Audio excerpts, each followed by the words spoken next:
Hi friends, welcome to Adi 963 Creations. Please do like, share and subscribe my YouTube channel.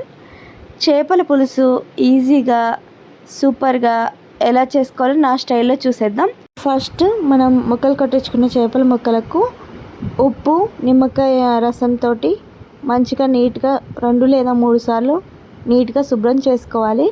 శుభ్రం చేసుకున్న తర్వాత ఆ ముక్కలకి కొంచెం అల్లం వెల్లుల్లి పేస్టు, సాల్టు, 1 టీ స్పూన్ పసుపు, 4 స్పూన్ల కారము, కొంచెం ఆయిల్, 2 స్పూన్ల పెరుగు వేసి బాగా మ్యారినేట్ చేసుకొని ఒక అరగంట సేపు ఫ్రిడ్జ్లో పెట్టుకోవచ్చు.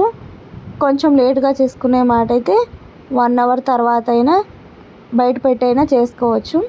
తర్వాత మనం ఫిష్ చేసే కడాయి ఏదైనా బౌల్ కానీ బాండీ కానీ పెట్టుకొని దాంట్లో 2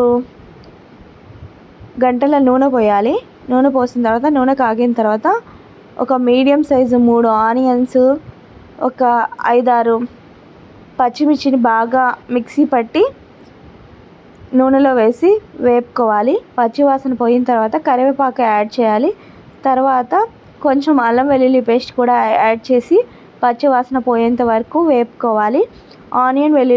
ఆనియన్ పేస్ట్ ఎంత ఎక్కువగా ఉంటే ఫిష్ కర్రీ అంత గ్రేవీగా బాగా టేస్ట్గా వస్తుంది.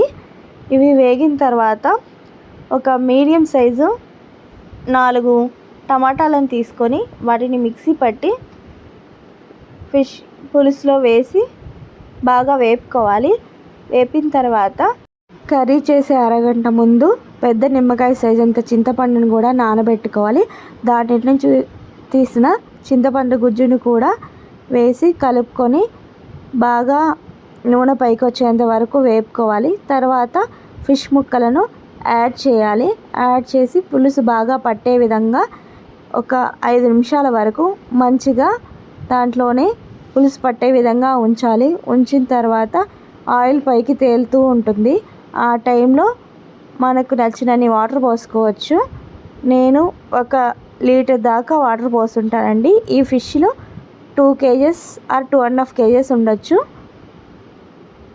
తర్వాత ఆ ఉడుకుతున్న టైంలోనే పక్కన చిన్న బాండి పెట్టుకొని 1 టేబుల్ స్పూన్ ధనియాలు, 1/2 స్పూన్ జీలకర్ర, 1 చిన్న టీ స్పూన్ మైన మెంతులు తీసుకొని బాగా వేపుకొని దాన్ని పౌడర్ చేసుకొని పక్కన పెట్టుకోవాలి.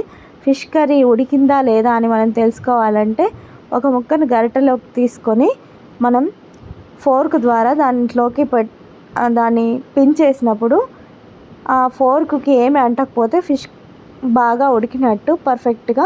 లాస్ట్లో దించుకునే ముందు ఆ పౌడర్ కలిపేసి మనం మిక్సీ పట్టుకున్నది కొత్తిమీర యాడ్ చేయడమే. ఒకసారి ఈ విధంగా కర్రీ ట్రై చేసి చూడండి, చాలా బాగుంటుంది. ఫిష్ కర్రీ చేసిన రోజు కంటే తర్వాత రోజు చాలా రుచిగా ఉంటుంది. Thank you for watching. Please do like, share and subscribe my YouTube channel Adi 963.